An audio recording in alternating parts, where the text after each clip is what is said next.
just not waiting for Francis now. Everyone, welcome to our interview with Arielle Furman. She created the There.com commercial, Connect and Play. And next to me, beside me, is Sol. As you know her, she was a former Therian and Island Guide. And she is also the community team with Real Life Plus. So, you guys want to say hello? Hey, Ariella here. Nice to see everyone. Hello, hi everybody. It's Sode. Okay, so Arielle, would you like to give us a background of what you do?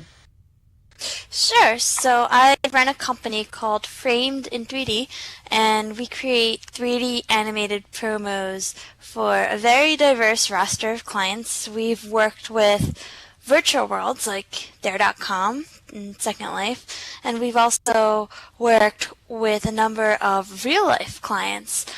Anyone from technology companies, small businesses, anyone who has a message that they need to share with the world.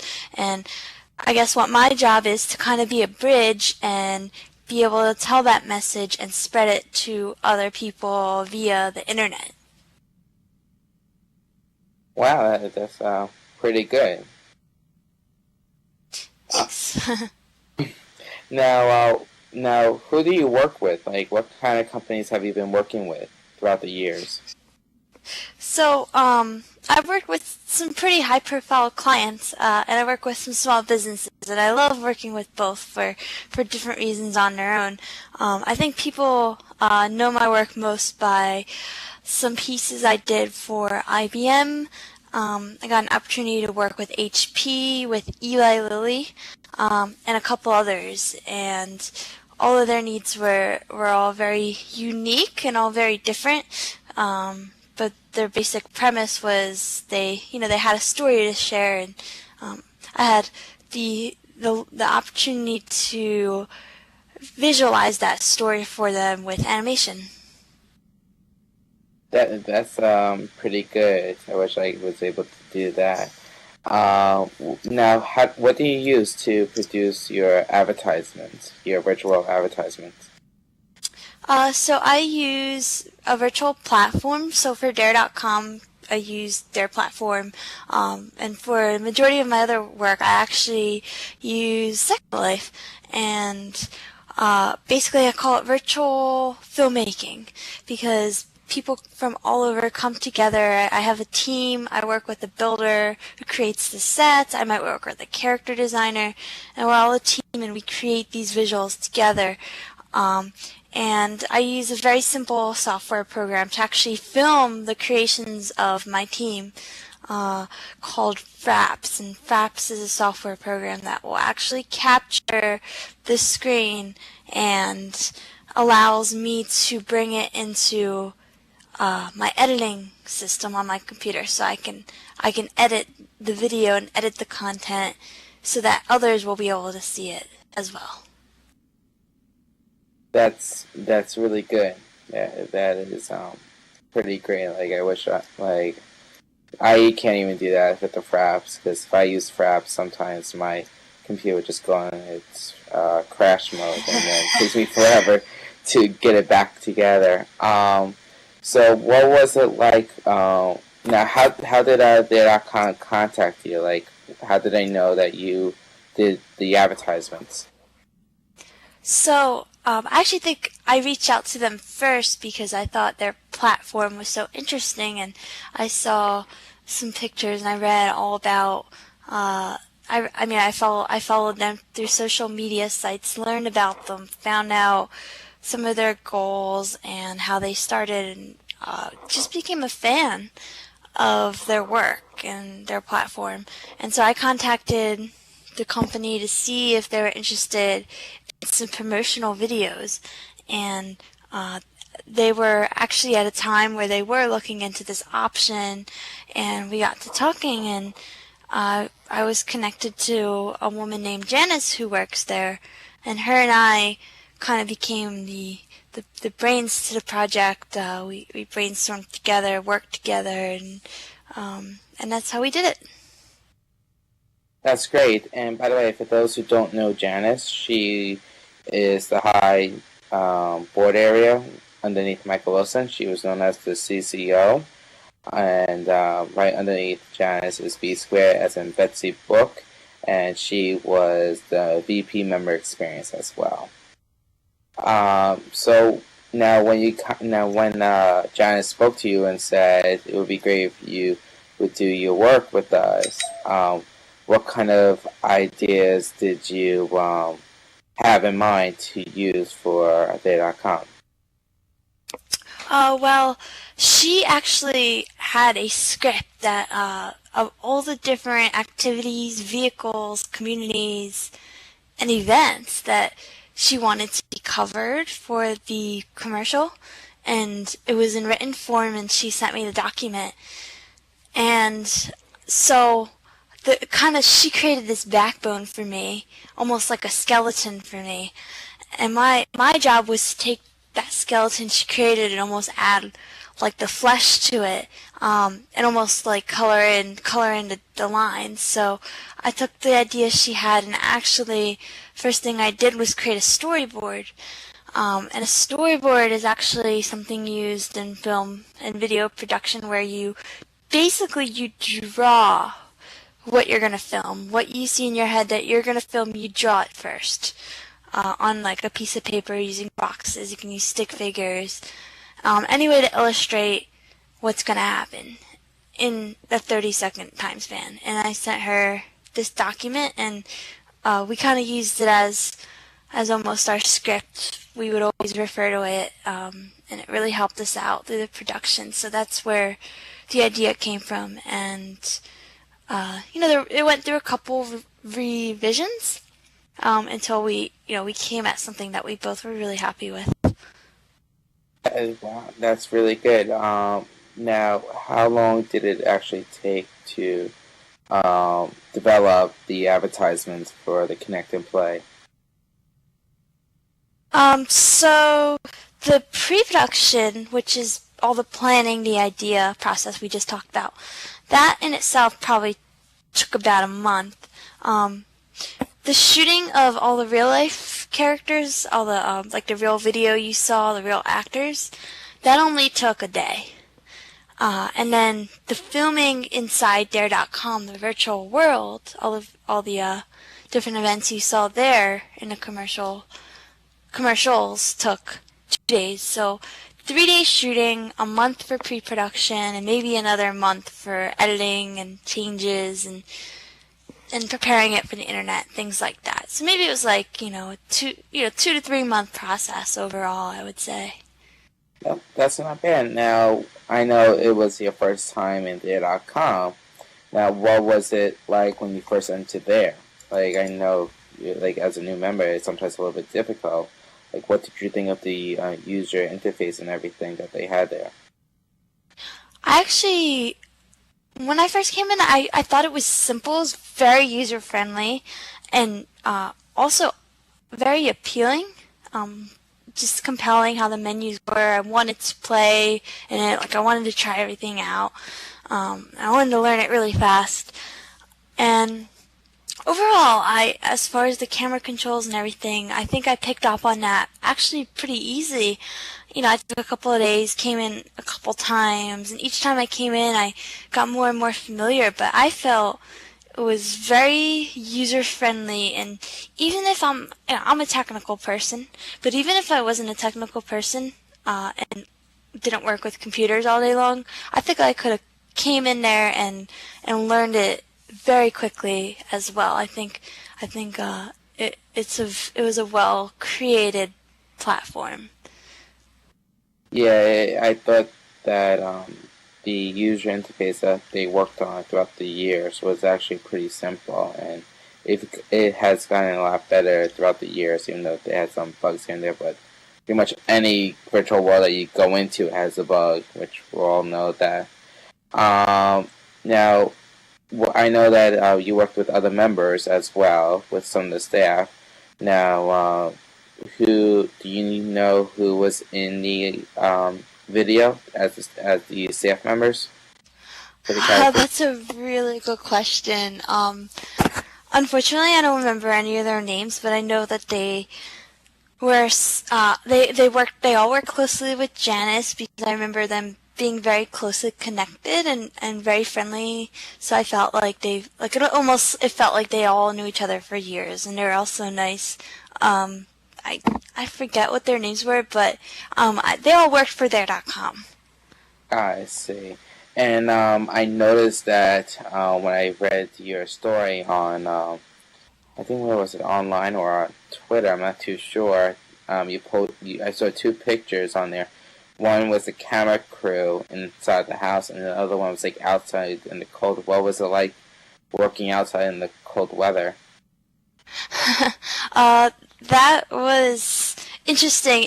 The goal was to keep warm, and it definitely was unbearable that day. And the location of the shoot was Philadelphia, Pennsylvania. So, as you can imagine, one of the coldest cities in the U.S. by far, and it was probably in the dead of winter, and we actually had to park my car and had it running for hours with the hot air blasting. And there were times when we would unfortunately just have to drop everything and run to warm up in the car, otherwise our health would be in danger.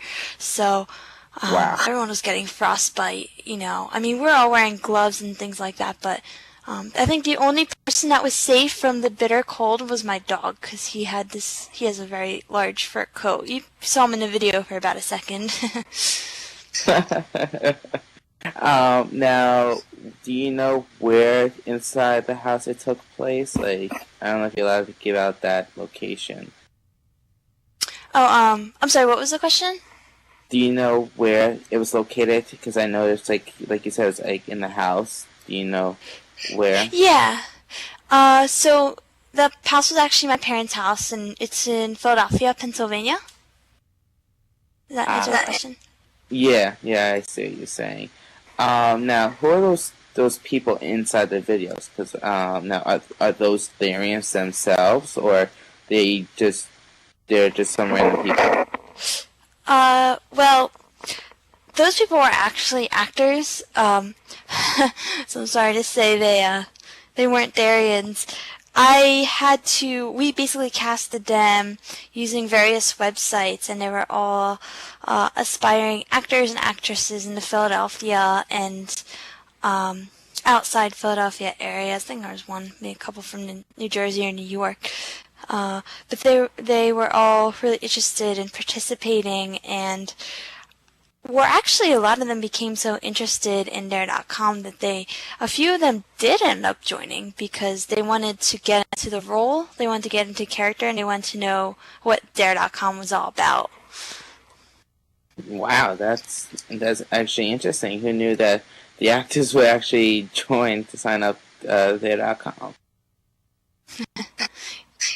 I was also curious. Hold on. Now with the now I noticed in, I think, what was it, the second video, they had a MacBook in it. Now, did they actually ran the client in there during the video, or was it just pretend that people were just playing on the MacBook? That's actually a great question, and it was all the situations you saw. We used a process called green screen. So the screens were a neon green in a process, and in post-production through the computer, that green element was taken out and replaced with images and videos I took in Dare.com. So unfortunately, they were all faking it. However, as far as the MacBook, obviously at the time Dare.com wasn't compatible with Mac, but we kept that footage because they were planning to make a version that was compatible with Mac, so it would have still been relevant to the company. I see. Do you have any questions, so? I was thinking it was still relevant, definitely, to have the Mac in there. I played there on my Mac and just had a Windows emulator, so yeah, it wasn't like it was lying or anything. Yeah. No, you're right. Yeah, you can totally do anything from Mac these days if you have like Boot Camp, which is as it said, the emulator. So. Yeah, that's actually I got myself a Mac for my graduation gift for high school, and I use it for college now. And I'm actually running a Mac on Second Life right now, and it's actually, I think it's a lot better with the Mac than it is with the Windows, because I feel like the Windows, it uses up so much processor, and the Mac, it doesn't use up a lot at all. Yeah, definitely. I'm trying now. Do you know? Have you ever met Janice in real life at all? I haven't, but she's super, super nice, and I would love to meet her sometime. I'm not sure. I'm not actually not. I forget where she's located, but maybe one day, right? Yeah, definitely. Now, what else did you do in there to produce the videos in there.com? What else kind of software did you have to use to make it? I use Fraps, and I also used something called Final Cut Pro. It's a editing software for the Mac. It's actually an industry standard, so a lot of like movies you see and TV shows, stuff like that.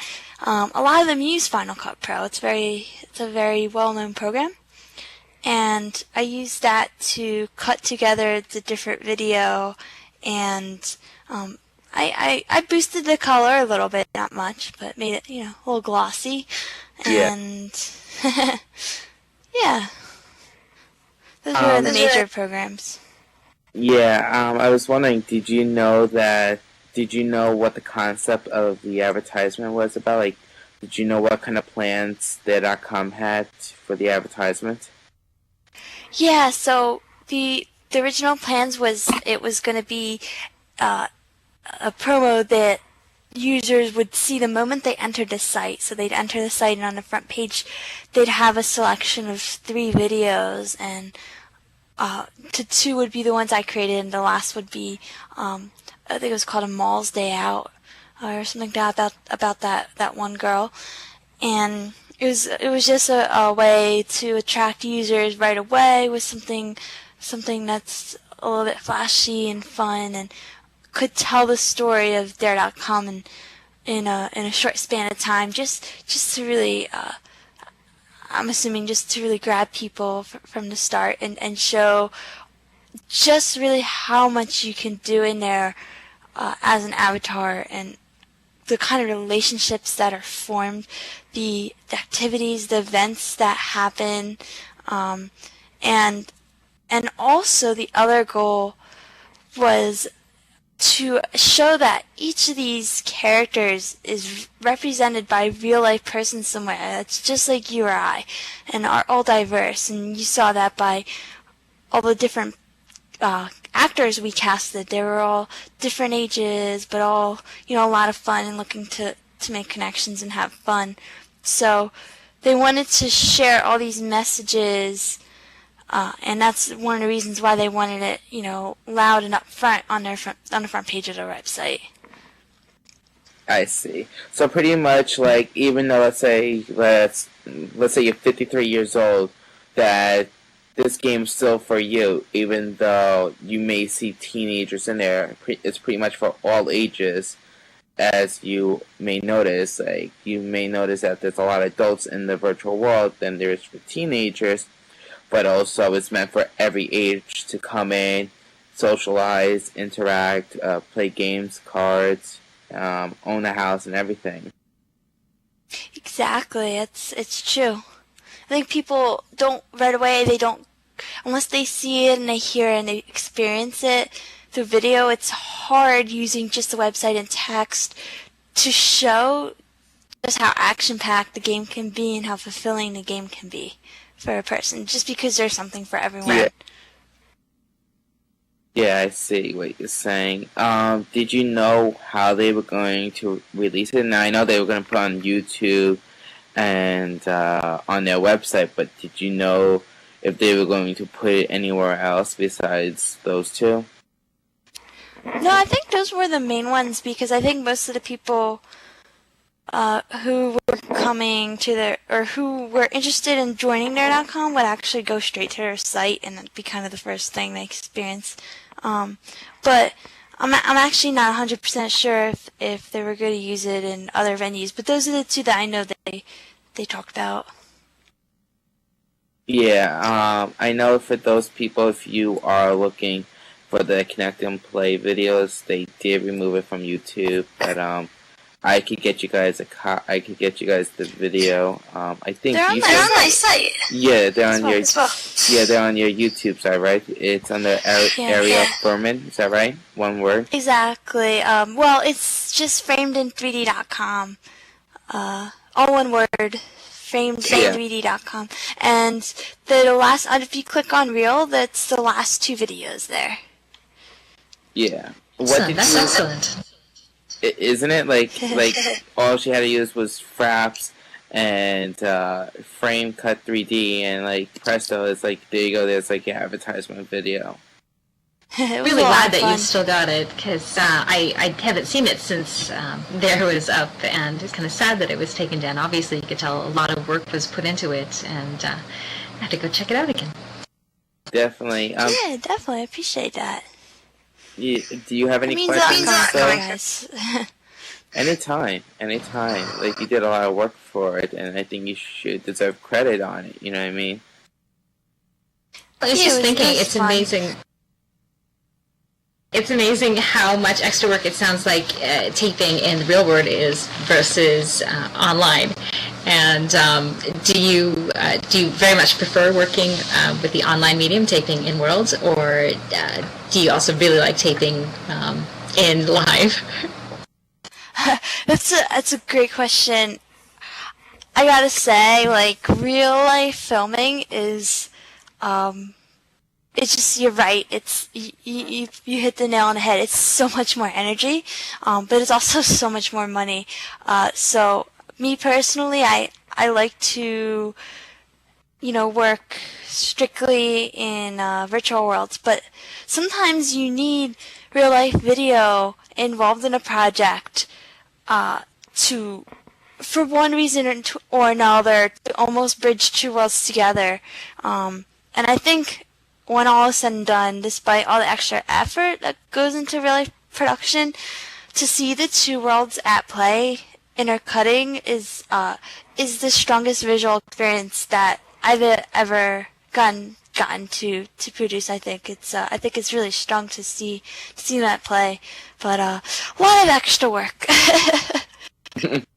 Especially when you have to deal with the weather. Yeah. Exactly. The equipment, all that stuff, dealing with the equipment, it's tough because all that stuff is so expensive. You just have to be careful. You're in really delicate circumstances, so friction is high, or tension is high in the air, and I feel like filming in virtual worlds is a little bit more laid back, and also allows you with a little bit more freedom too, creative freedom. Yeah, that is true, because you could do anything like in the virtual world than you could do in real life. It's like in real life there are limitations that even a human body or anything, even not a physical object, can handle. Like in a virtual world, you could pretty much make anything and it will work out fine. Yeah, that's absolutely true. Now with your camera equipment, now what kind of camera did you guys use? Like, was it like a film type, or was it like a what's it called? Digital camera. So the camera was called a Red, and it shot on data, on just video file data. You could just connect it to a computer and you just grab the video files. It's a really famous camera out there. A lot of cinematographers use it, and it's actually used to shoot a lot of indie feature films out there. It's well known for that. I see. Now, like you said in a previous question about when they made the video, put it on the computer, and use a green screen. Do you think it was smart for them to use a green screen, or did you actually think that they should have used the computer and let them actually play on their.com and everything like that? Did you think it's smart of them doing that, or you think it's better off to see an actual person performing on there? It's a good question, and I think that because we had some really experienced actors on set, they expressed the type of emotion that I was able to verbalize to them. So I thought about my experience with Dare.com and how I felt and how I probably looked when I first got into it. I was really amazed and curious, and my eyes probably sparkled. It was very new to me, and I told them this, and I said, that's an emotion. Can you recreate that for me? And it was for them, it was a knife through cheese. It's probably the easiest request they ever got. And in a second, their face would completely change to recreate the emotions I expressed to them. It was a powerful experience, and I thought that maybe in any other circumstance it would have been better for them to play the game, but because of their talent, they were able to express it really well. Anyways. When I first watched it, I thought it actually came out great. I did not even notice that they were even using a green screen or anything like that. I thought they were actually physically playing the game and everything. They looked like they had a great time, and they really did a wonderful job on it. You and your crew did a wonderful job in making it. Yeah, thanks. Yeah, I had a really awesome, strong-willed set of guys there. They were all very talented, and I appreciate all their help with it. Yeah. Did you? I don't know if you know that. Do you know their names that worked with you in making the videos besides the characters in there with their staff? Yeah. So the guys that helped me with the real life set, the cinematographer was Benji Bakshi, and maybe I can type his name. It's just his website's benjibakshi.com, and he's really talented with lighting a scene and framing the camera angles, and that's basically his role. And some of the other guys. Hold on, give me 2 seconds. I have it right. There was a lot of them. I'm sorry.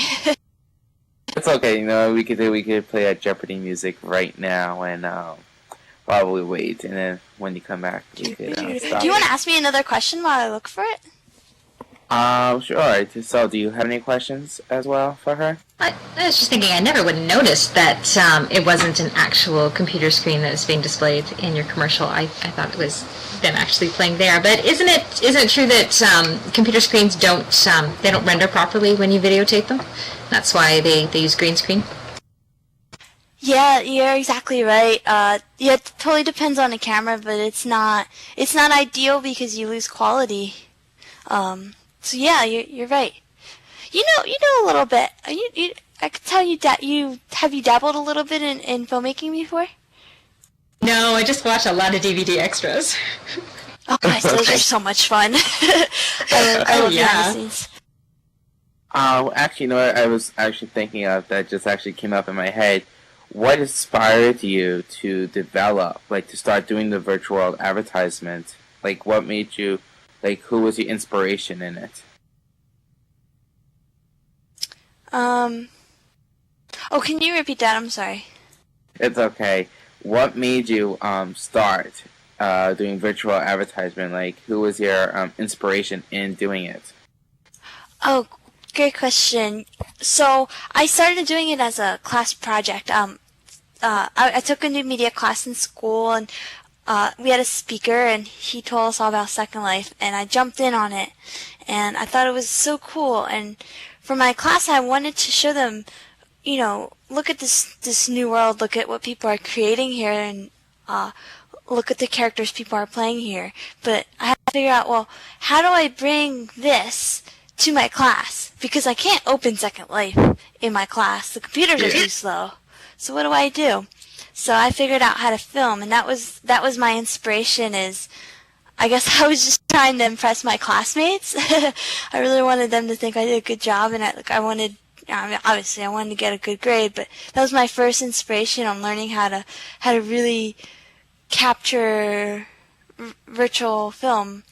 And from there, a couple of people saw my project because I posted it on YouTube, and they contacted me to do some work. Because after that, I didn't intend to keep doing it. I thought it was fun for one time, but I guess I didn't see the future. Maybe I just didn't understand the value of it yet until people started contacting me to do work. And that's when I was flattered and realized the potential, and that was my inspiration, was realizing the potential that people have with machinima. That's actually pretty interesting that you started just from a class project and the people just called you and be like, oh, could you do this for me and do this for me? Yeah, that was a long time ago.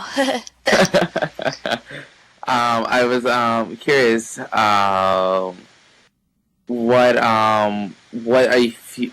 What kind of suggestions would you give out to people who do your type of thing, like your advertising? Like, what kind of ideas and suggestions you give to those people? I think the number one suggestion I can give to other machinimatographers, I guess they're called, is to pre-visualize what you're going to film. So rather than jump in and film it, you'll realize how much drawing it on paper, writing out what your expectations are, or thinking it over and over in your head before you're actually going to shoot will help you on the shoot, will help you feel more confident on the shoot, and will help you get better shots if you plan it and just give your utmost dedication to it beforehand. Because if you come prepared on a set and you hold your little virtual camera in your hand, you'll be I feel a much better artist that way. Yeah, that's actually a wonderful suggestion that you made. So that goes a long way. Yeah. You're right. Now, besides that, trying to think, this is what happens when you have a question and then you just lose it. What's your future plans that you have in virtual advertisements? Like, would you like to expand out more than what you're doing right now, or do you think what you have is perfect? Definitely want to expand, and I think what I'm trying to do now is just create more game trailers. So similar to what I made for there.com and for some recent virtual worlds that are opening, and working with them under advertising. And the other side, which actually probably a complete flip of the coin, has nothing to do with this at all, but I'm actually interested in expanding into litigation animation, which means animation for law, just because I think it's really cool. Like, they use animation a lot in the courtroom, so I think my dream job would be someone murders someone, and then they need to show how it happens, so I actually can recreate this really almost grotesque scene. It would just be so obscure. Like CSI, how they have that a special 3D virtual synopsis on how the killer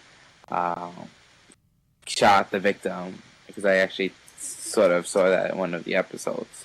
It's like a new. Yeah, exactly. Because the reason they use animation is because like they can't recreate it, and people don't know how it happened, especially like the jury and stuff. They need to see it, so they Yeah. like, the animator works with like the key witness who saw it with his or her own eyes, and they like tell the animator how it happened, and the animator just like creates it. And like I think Second Life is a perfect avenue for that. It's also a really good market too. Yeah. Now now do you what was that so? I was going to say, it sounds like a really good expansion from you've got the character sketch artists to the situational sketch artists, recreating the whole scene as opposed to just somebody's face. That's a fascinating idea. I never thought of that. Yeah, definitely. It kind of goes from like non-fiction to fiction, because a lot of what I create here are just mock-up scenarios. They're fictional, right? And then when you have something like litigation, it's all real. Like this stuff happened. It's almost creepy to think about, but I thought it's kind of cool. Yeah, that is, and I think that's really great. Like what you want to do, like your future goal. Yeah, it's fun. Yeah. Do you have anything else that you like to share? Like that you want to ask or anything? Sure. You mentioned that you've worked mainly with Second Life and then with There as well, and that you were working on creating some other commercials for Otherworlds. Are you able to tell us what Otherworlds you've been working with? Yes. Actually, I'm shooting something this Thursday for a team in Unity 3D. And Unity 3D is a biggie. There's a lot of really talented people that are all trying to create their own virtual world. And there's one in particular I'm working with, but maybe I could just send you a link when I'm done, Coolnet. I don't know if I could say in particular which team, but if you don't mind, Coolnet, I can definitely show you a link to the finished work. Yeah, that's perfect. That's fine. Have you guys have you guys heard of Unity? Yeah, definitely. That's the one that Real Life Plus is going to be building using. Oh, it is? Yeah. Oh, you guys are using Unity. I didn't know that. Yeah, I took a look at your site, and I was telling Coolnet I think it'd be a great place for kind of some of these lost Darians to get back together, because it just strikes me as a similar kind of atmosphere, just like very warm and engaging and interactive and stuff. Glad to think so. Yeah, there's a lot of Darians there. It's got a good Darian kind of vibe, so it's attracted a lot of this. Yeah, and I'm very grateful for Terry, the CEO of Real Life Plus, and their staff member for welcoming us into Real Life Plus, because I think without them, I think everyone from there.com would be lost. Like, they wouldn't be that lost, but they would be separated from their Ethereum friends. But Real Life Plus actually helps us to bring in our there.com friends and unite them. And they actually do listen, and I think that's what's the most key important is listen. Now, even though that a member may think that a member may say something that's completely crazy and they don't really care, it's better just to be like, yes, like just nod, you know what I mean? Because, you know what I mean, it shows them that you're actually trying to listen and you're hearing what they're saying. And I think that's what's so great about Real Life Plus is that they actually listen to your suggestions, and they will work with the engineers in making it into like a perfect virtual world. Yeah, absolutely. The people who are in the community have actually influenced the direction and what's on the priority list at Real Life Plus quite a bit already. So it's not like, exactly like you said, it's not like sure, whatever. It's they're actually listening. It's actually making a difference. Exactly. So, I was gonna ask, so have you considered also reaching out to was it Small Worlds that closed earlier this year as well? Small Worlds, right? I just tested Small Worlds through Facebook, so I don't think it's them that went down. Oh, okay. Never mind. There was someone else. I hope I didn't give a bad name to them or anything. There was someone else that went down maybe a couple months ago. Maybe I can send you the article, but I think it had a pretty big user base. Maybe that's some. You guys could also be reaching out to them to have an alternative place to connect to each other. I think I know you're talking about.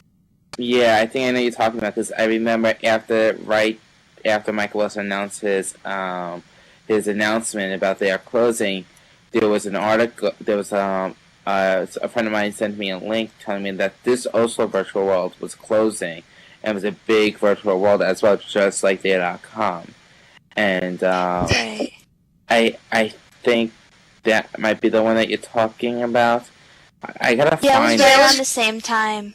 Yeah, let me know if you find it, and I'll look around as well. What was also interesting is, have you heard of VMTV before? The MTV Virtual World? Yeah. Yeah, I have. Now, it's actually almost exact replica of their.com. They use the same platform and everything, but there's a little difference, of course, with the whole names and stuff like that. But if you went on Virtual World MTV, you would definitely get in there in a heartbeat, because it's pretty much they were using the same thing as their.com was using as well. Oh wow, yeah, that's neat. I actually didn't know that. Yeah, but they actually also closed before they are closed, which is actually kind of interesting. But let's try not to get into the whole dispute on that. So, what are your current projects? What current projects are you working on right now? If you could share with us. Oh, me or? No, with you. Okay. So I actually just completed a training video. Again, that's another thing animation is great at, is any training scenario that's deadly, things setting on fire, disastrous weather scenarios, and they need to train people how to get the heck out of there or save other lives. So I've been dabbling with that and just finished one, and another project, which I'm kind of scratching my head because I don't know if I could say much about it, but basically it was for a pharmaceutical company, and it was their view of how life would be many years from now, and it's more of a fun piece for them to share with the insiders on their company, their employees and stuff, to show the progress of their company and how technology will change. And it's really interesting. Just think about you driving a car. While you're driving your car, you're able to hear Twitter status updates and be able to work from your car without impacting your driving, and be able to use your Wii at home to access your desk system at home, or access your work right from home, things that will make us more productive in the workplace. Yeah, so it's I guess a little bit of corporate training videos, some promotional videos, things like that. But they're all always so different, but always really unique, I think, and fun. I always have a good time, no matter what it is. I just have a blast. That is actually pretty great. What you're doing with the current projects. Have you ever checked out other virtual worlds like Blue Mars and what else? Onverse, all those others, V-Side? Yeah, those are. I checked out Blue Mars, and I checked out a couple browser-based worlds. Yeah, they're great. I'm a big fan of Blue Mars. When I see those graphics, I'm on the edge of my seat, and it makes me really feel for what the future holds as far as outstanding graphics.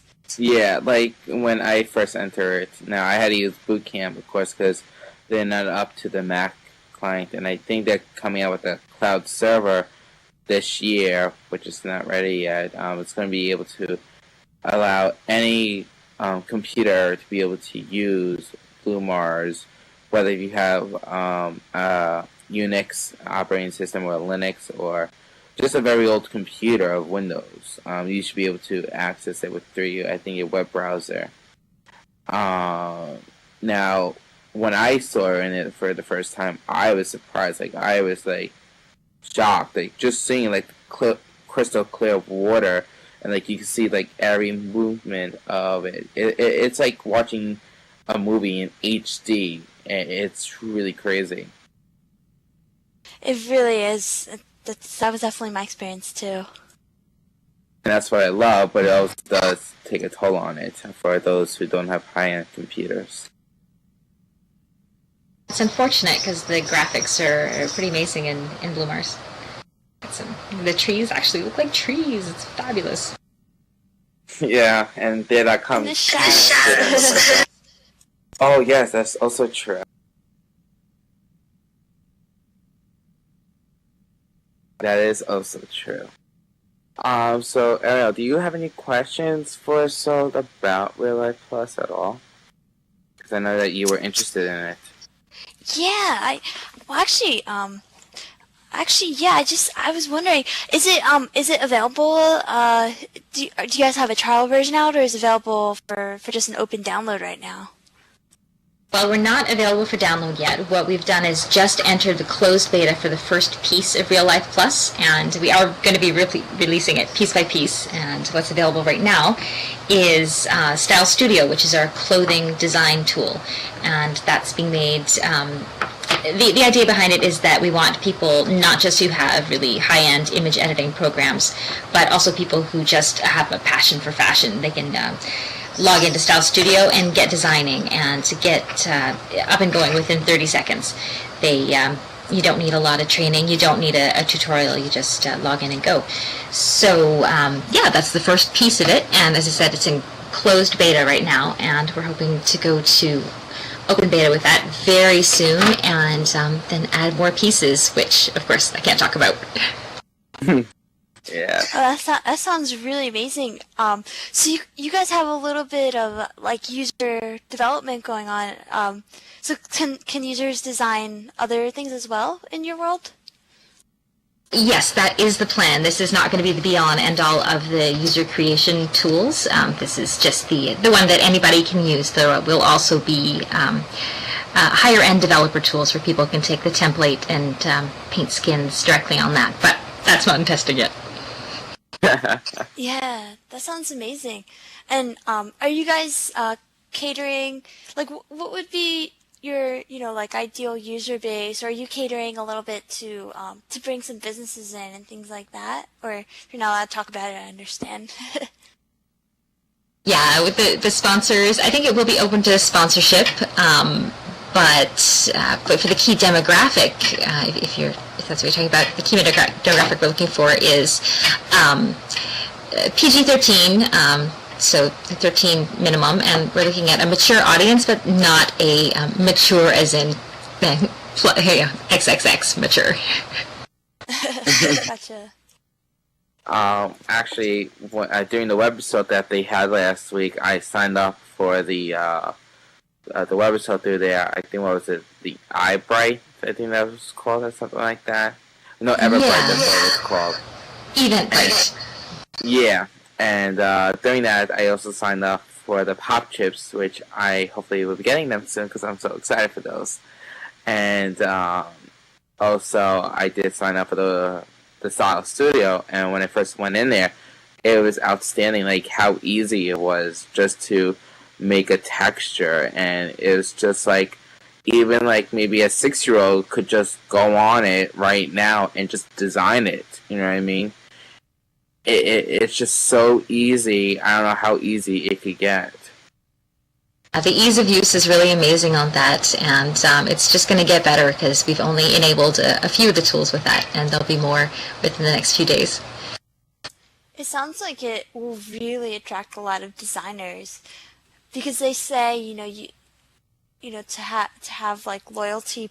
I would imagine players kind of need to be hooked within the first, I'd say probably half the hour of experiencing it, and it sounds like your ease of use will let people slide in really easily, and the creation tools I think are so important because there's nothing like feeling you're in control of something greater that you can share with others. So I think you guys have something really good, and I can't wait to check it out. Awesome, that would be great. Yeah, the plan is to have a lot of user-created content and to really allow people to take ownership of the world by being able to add to it, not just experience it, but also add to it. So I'm hoping that there'll be a lot of tools for machinima artists like yourselves to come in and make videos in Real Life Plus. That would be amazing. Really looking forward to that. Yeah, that sounds fun. And are you guys browser based, or just gonna be a software download? I'm not sure I can talk about that, so I'm just going to not, just in case. Okay, oh, I understand. But it definitely sounds exciting, and I will definitely be checking back often. I think we're only allowed to have one more question from each party. So, do you still have a question for Arielle, or Ariella, do you have any questions for Soul about Relay Plus? Um, I think no, I think she got me really excited about it, and that was my main question was uh, uh, user creation, and I guess I just have a comment. I just really appreciate game designers who implement that, uh, just because it's almost like they're granting their world to to the users, and like maybe that level of control might be a little scary because you don't know like the quality of content you'll get and everything, but I think Second Life is a prime example of that.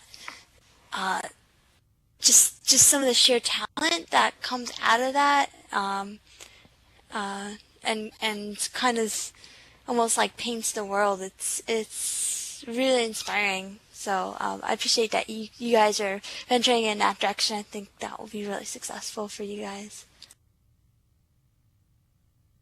In my opinion, designers and people who make things in world, they're like the lifeblood of a world, and when you allow them to create what they want without limit or with very little limit, you're really allowing for, there is the risk of having really low quality stuff, but at the same time, without allowing for that, you would get the amazing things that people come up with that completely surprise the people who run the worlds. If you don't limit people, then the sky's the limit, really. Right. Yeah. That's absolutely true. Yeah, I think that was actually the main issue with there. I think that you were so limited on what you were able to create and everything that it actually took the developers into consideration that maybe this is not a good place to develop, because if I can't create what I really want to create in my heart, then there's really no point. Like, and I do see a limitation in it. You know what I mean? There are guidelines that you do have to follow. You know what I mean? And what the textures you're allowed to use and stuff like that, which that's understandable. But it's like some things like you can't do just for no reason didn't really make any sense. But I feel like Real Life Plus is listening to the developers, because I see that developers are the key importance for a virtual world. And if you don't listen to the developers, you will like have problems just holding up your business on the thread. You know what I mean? Yeah, absolutely. And I think that is it for today. I'd like to thank Sod from Real Life Plus Community Team to come by and join us with the interview. And I'd like to thank Arielle Furman to come by and for the interview and everything. Yeah, thank you. It was great meeting you, Sod. And I appreciate this Coolnet. This was a lot of fun. No problem. And it's something. One day I was actually wonder who made the There.com videos, and I did some searching. And I found you on YouTube, and then I found you on Twitter, and that's how it all started. It's just so interesting, like how just like with it's playing with a computer and data, you could create something like that. It's really outstanding what the imagination could handle in the virtual world. Yeah, I think there's a good term for that. I think it's called the desktop revolution. It's just like people like you and I who kind of create their own content and kind of have a revolution via the computer. Yeah, and I actually like to thank Francis Seven. He couldn't sit with us because he's recording this right now. I like to thank him for his hard work and taking time away and videotaping this for us. And he's also a wonderful designer and a video person as well. Like if you've seen his videos, Virtual Vicky, on YouTube, you should see what kind of work that he's done. It's a lot. It's really funny and also excellent. It's just we really never see that, and I think he's done a great job, and you also done a great job as well. Thanks. Yeah, thanks, Francis, for your help. And this was a good experience. All right, everyone, take care. Enjoy your summer, and have a wonderful day. Thanks, guys.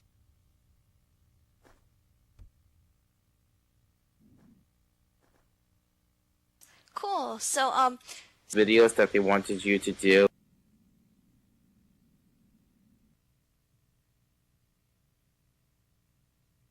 I never textured any of it. Well, I used the free textures, but they didn't quite suit